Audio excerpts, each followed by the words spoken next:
Olá, galera. Eu estou mais uma vez falando com vocês diretamente do canal Frater, Autismo e Altruísmo. Tudo bem com vocês? Eu espero que esteja tudo ótimo com vocês. Aqui também está tudo ótimo, graças a Deus. E hoje eu venho com esse tema, que como vocês podem ver, que é o autista e o estado pleno, o seu estado pleno de autismo.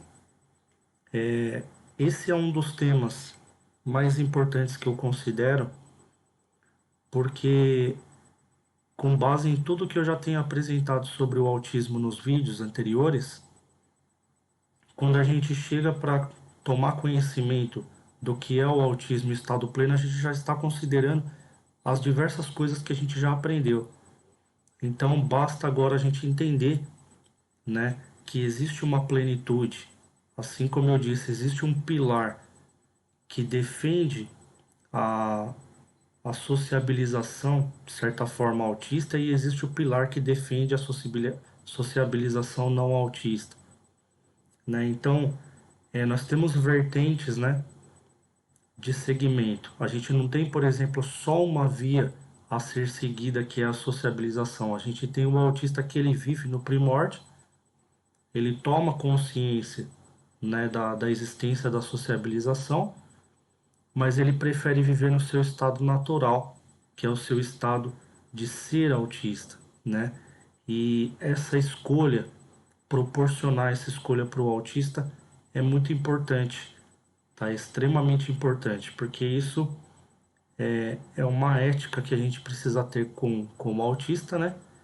E também é uma ética com o não autista, porque o não autista muitas vezes ele pode aprender também com o segmento autista, né?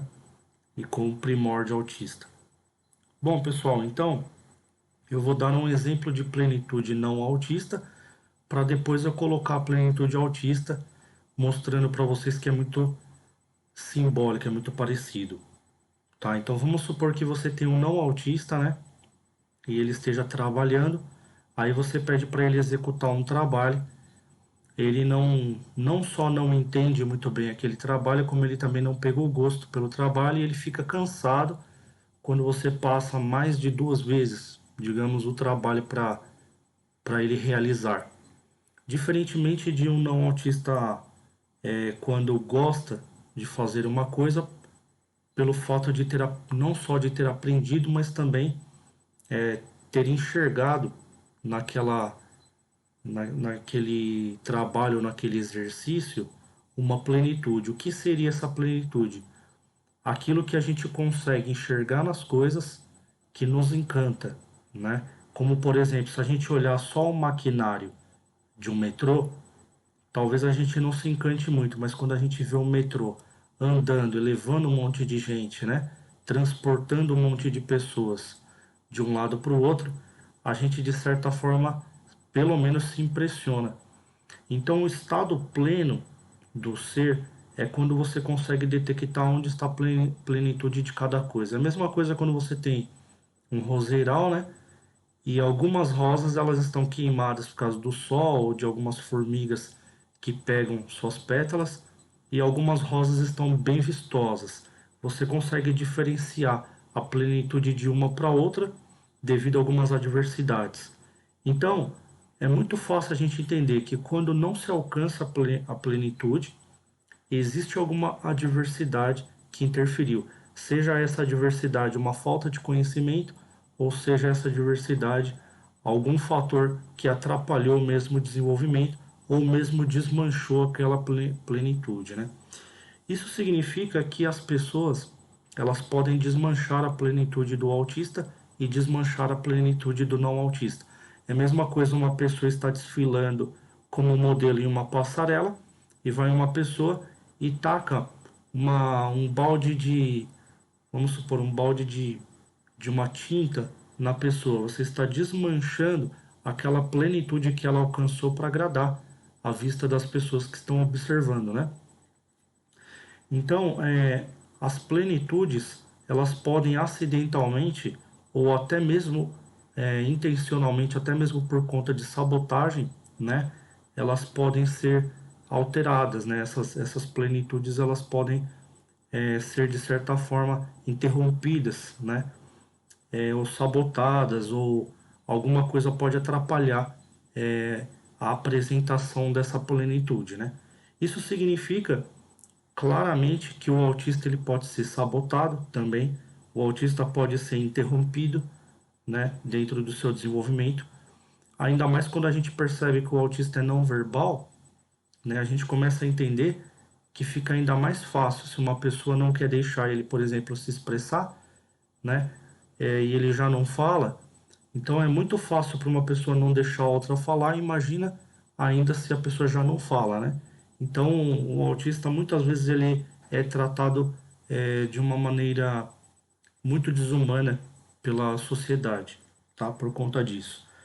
Então, entender a plenitude é muito importante porque o nosso papel na sociedade, pelo menos assim, o que a gente observa do papel dos pedagogos e dos grandes mestres e professores dos colégios, é efetivamente despertar essa plenitude nos cidadãos, né? Ou nos alunos, né? Ou nas pessoas que estão estudando ou procurando se desenvolver. E para tanto, eles têm várias técnicas pedagógicas, várias técnicas eh, de aplicação, de dar aulas, né, e tal, didáticas, enfim. O importante nós sabermos da existência da plenitude, porque o autista ele irá buscar e ele irá também vislumbrar. Só que a plenitude autista é uma plenitude, como a gente sempre vem falando aqui no canal, baseada no intelecto ativo, ou seja, é uma plenitude um pouco diferente, né?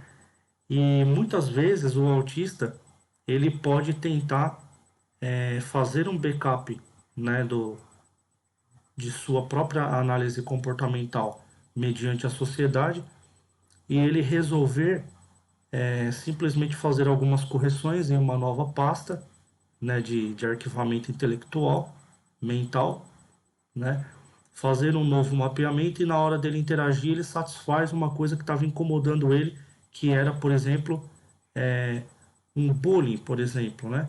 Então uma pessoa fazia um bullying, ele foi lá, fez uma correção e fez uma nova adaptação. Isso não significa que ele saiu do primórdio, ele continua no primórdio, né? Porém, ele fez um alinhamento. Eu tenho até uma frase que eu vou colocar na comunidade, se eu lembrar, que é alinhamento social, sim, sair do primórdio, nunca. Porque isso não vai acontecer com o autista, né? Tem pessoas que falam, ah, meu filho está quase pleno, quase sociabilizado, né? Evoluiu bastante. Gente, ele não sai do primórdio, tá? Por isso que as pessoas falam, não tem como você deixar de ser um autista. Você continua no primórdio, porém você começa a fazer alguns alinhamentos, né? Você pode alinhar algumas objetividades sociais para você poder transitar da maneira que você gostaria na sociedade, sem uma incomodação, como eu citei no vídeo anterior, né, sobre a incomodação da gravata, que eu ia numa igreja, o filho do cooperador ria da minha gravata mal feita, né, que eu não sabia muito bem fazer gravata, e eu me incomodei quando eu comecei a perceber que eu estava incomodando, ou seja, que estavam fazendo uma piada da minha gravata. Então eu resolvi aprender a fazer esse nó de gravata para eliminar esse problema, que eu achava que era um problema que eu precisava alinhar. Então, na verdade, o autista ele vai fazendo uns alinhamentos, né? Conforme a sua necessidade ou conforme o seu desejo, e vai continuando vivendo no espectro. É a mesma coisa uma pessoa que gosta de ser, ela gosta de ser discípulo de yoga. Aí você vai falando para ela, ó, mas você tem que trabalhar para você ganhar o seu pão. Ela vai trabalhar e na hora vaga ela vai fazer os exercícios de yoga, né? Ah, mas você tem que trabalhar um pouco mais porque a crise pegou o país. Então ela vai trabalhar mais e vai na hora vaga que sobrar fazer o exercício de yoga dela. Então as pessoas elas vão se adaptando e vão se alinhando, né? Assim também é com o autista. O autista ele tem a preferência de viver em harmonia com aquilo que ele enxerga, com aquilo que ele gosta e com o estado de espírito, estado da matéria que ele gosta de ficar, que ele se sente bem, e ele vai fazendo esses alinhamentos. É importante perceber que o estado pleno é quando ele consegue fazer um alinhamento pleno, ou seja, quando você demonstra para ele a plenitude de uma coisa. Ah, como que arremessa uma bola na cesta no basquete. Aí ele fica observando, observando, faz alguns exercícios até ele conseguir efetivamente arremessar. Aí tem um ponto onde ele arremessa que ele não erra mais o arremesso. Então ele chegou, ele alcançou uma plenitude porque ele entrou em contato com aquele conhecimento, vislumbrou a plenitude de um fato, né, que é o arremesso e as pessoas admirando quem consegue acertar, e ele alcançou a plenitude de um feito. Então, o estado pleno autista, ele é muito consoante ao estado pleno social quando ele tenta alinhar e nada consoante com o estado pleno social quando ele tem um estado pleno autista, né? Que o estado pleno autista é quando ele enxerga da maneira autista e consegue alcançar coisas autistas. Eu vou dar um exemplo para vocês. No meu caso, eu não só vivi no primórdio, como eu também consegui explicar algumas coisas do primórdio e passar esse conhecimento adiante. Então, eu adquiri uma plenitude no primórdio, uma plenitude autista. Então, o autista, quando a gente percebe que ele tem as plenitudes dele, a gente vai precisar de outro autista que entenda o primórdio para poder oferecer condições para ele alcançar essa plenitude. Senão ele vai viver no primórdio, porém ele não vai conseguir o amplo desenvolvimento dessa plenitude a ponto dele poder ensinar ou a ponto dele poder transpassar, né, ou romper algumas barreiras. Essa é a razão pela qual existem muitos autistas no YouTube e muitos deles não conseguem explicar efetivamente o que é o autista sem se utilizar de uma definição científica. Ele vive no primórdio, mas ele não sabe o que é o primórdio. Ele vive um intelecto ativo, só que ele não sabe o que é um intelecto ativo, porque ninguém deu a condição para que ele pudesse, né? E outra, a sociedade, ela é muito mais participativa, né? O processo de sociabilização ele é muito mais participativo do que o processo ativo intelectual do autista. Então, as influências que o autista vai sofrer, todas elas vão ser influências sociabilizantes, né? Do intelecto social. Então, ele não vai receber influência do primórdio. Então, para que ele receba essas influências do primórdio, ele vai ter que, por exemplo, conseguir realizar uma leitura e ler livros de Aristóteles, de Platão, de Sócrates e de São Tomás de Aquino. Vai ter que ler alguns livros de alguns metafísicos, teólogos, né? Para ele poder compreender essa, essa interferência social, né? E ele poder segregar, fazer essa segregação e poder se localizar, falar assim, ah, então eu estou aqui, né? Eu não, eu tenho um espaço, então, né? O que acontece muito na história, quando a gente percebe os conflitos históricos, a gente percebe que um segmento vem engolindo o outro, né? Uma pessoa coloca o segmento, ah, agora é era do pós-modernismo. Aí o pós-modernismo vem engolindo o modernismo. Ah, tá voltando um pouco do romantismo. O romantismo vem quebrando alguns paradigmas do pós-modernismo e se readaptando. Ah, agora a gente está no existencialismo. O existencialismo vem quebrando um monte de paradigma. Então, um segmento vai encurralando o outro segmento. O segmento autista, ele não é nem reconhecido, né? Para a gente ter ideia. Mas o segmento dos pensadores, né? Dos filósofos pensadores que já falavam do primórdio, eles têm uma base muito fundamental dentro da educação. Então, com essa base, é possível a gente direcionar as escolas a que ensina a filosofia aplicada ao primórdio, para que o autista, né, ele comece a ser percebido pelos demais. Quando você consegue, por exemplo, trazer uma criança não autista para o conhecimento do primórdio autista, você já consegue, você já tem um passo muito adiante, né? Você já consegue você já praticamente se realizou, né? Você já está muito à frente do que o que a gente vem tentando e não estamos conseguindo, né, nas escolas. Então, assim, dá para vocês perceberem, né, eu tenho certeza disso, que dá para vocês perceberem que existe não só uma lógica, mas existe também um caminho muito bem fundamentalizado, um caminho muito bem fundado, né? Então esse estado pleno, ele precisa ser ofertado para o autista. E quando o autista, por exemplo, ele tem o autismo e ele não fala. É um caso, mas ele tem a condição do primórdio e de alcançar estados plenos nessa condição, o que você favorece, por exemplo, né, o externamento, né? Você oferece o externamento. O autista ele passará a externar aquilo que ele consegue enxergar no seu primórdio. É como uma planta na hora que ela está desabrochando, né? É, ela vai apresentar o fruto ainda numa época, né? A própria natureza ensina dessa forma, né? Ela vai apresentar um fruto, tem uma hora que a rosa vai desabrochar, tem uma hora que a planta vai atingir seu estado pleno e todo mundo vai se encantar, vai falar, nossa, que bonito, né? Esse é o primórdio autista no momento em que ele externaliza. Aí as pessoas vão olhar e vão falar: nossa, que bacana que esse autista faz. Quando a gente vê no YouTube autistas cantando, autistas se tornando influencers, né? Autistas fazendo pesquisa científica, autistas jogando futebol, autistas jogando basquete, jogando xadrez. Então aí você vai atingindo esses estados plenos, né?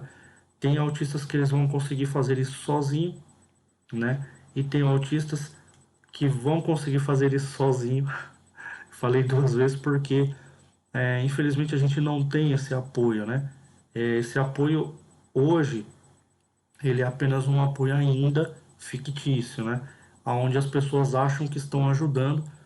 Querer ajudar já é uma boa coisa, né? Tem muita pessoa querendo ajudar, mas agora a gente precisa querer ajudar com um pouquinho mais de sincronia, com um pouquinho mais de sintonia. E dentro dessa sintonia perceber que o autista ele externaliza. Vou citar mais uma vez o exemplo do filho do Marcos Mion, né?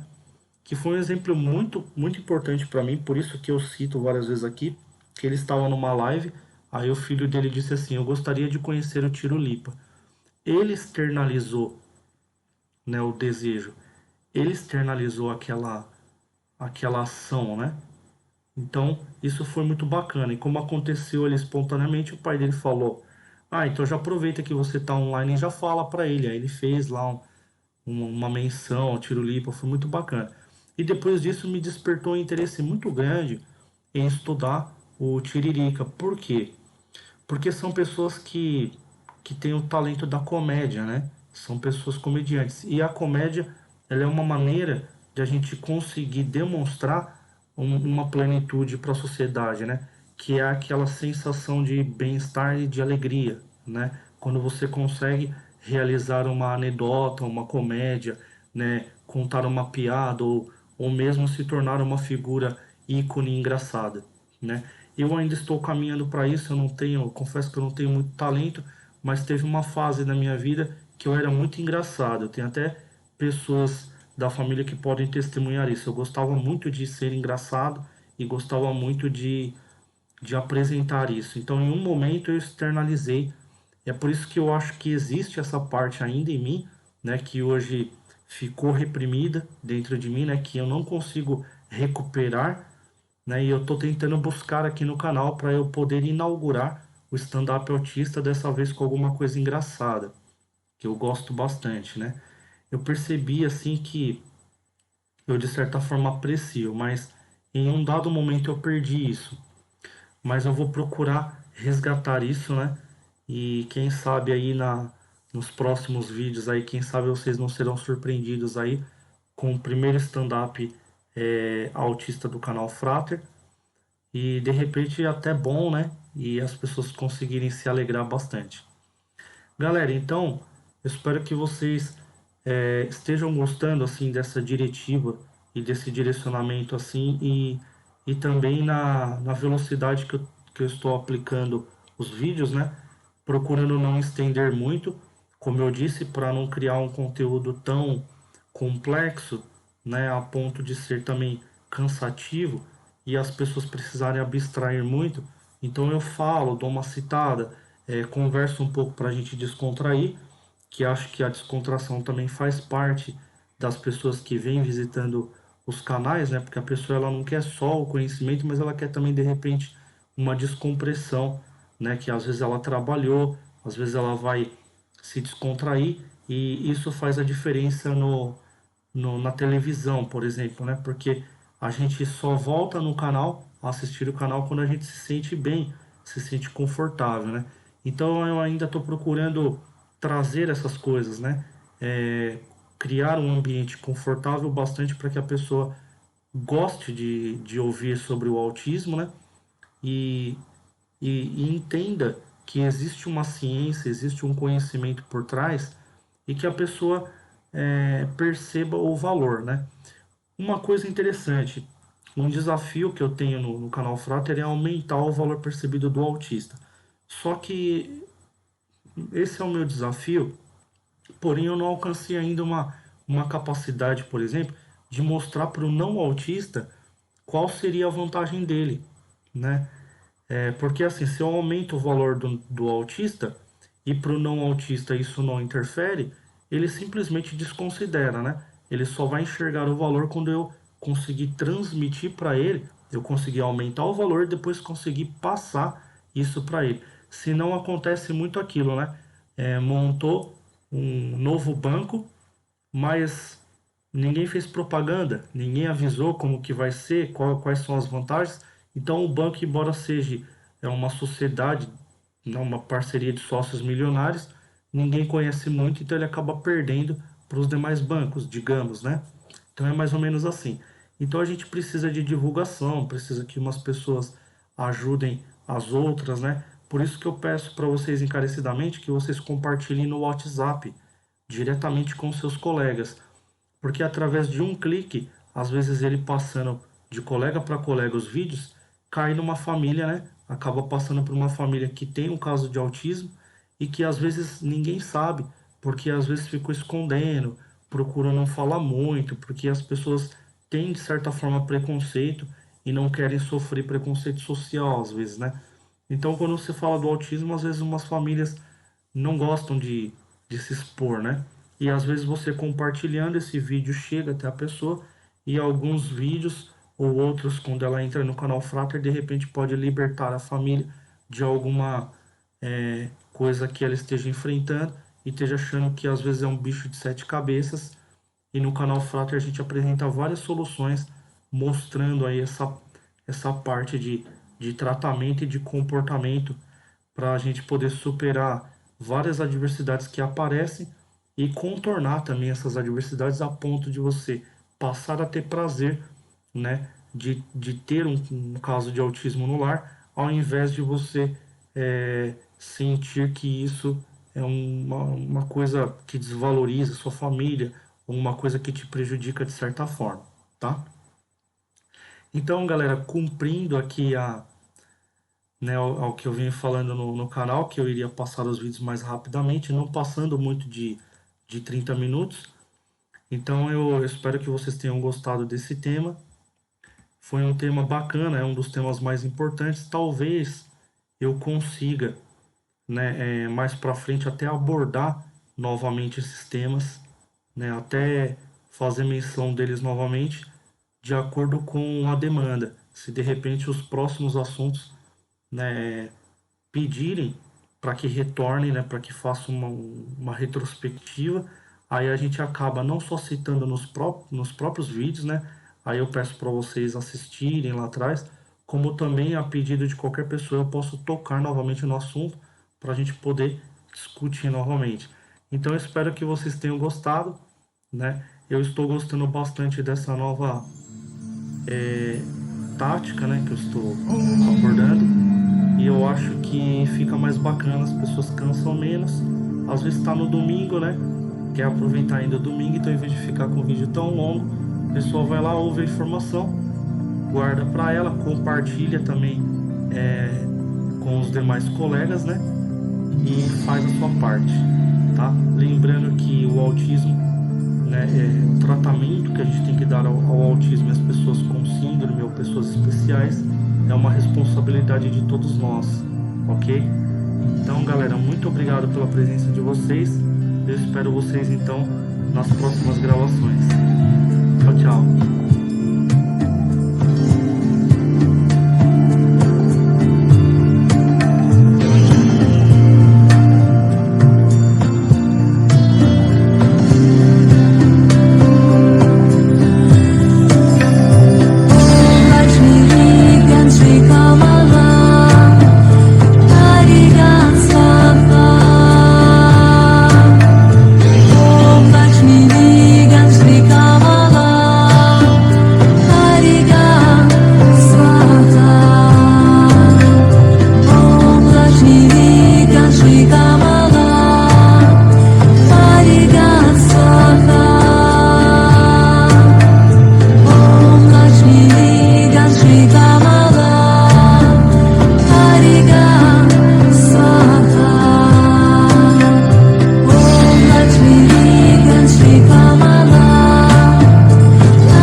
Lakshmi Vegan Sri Kamala Hare Ram Swaha.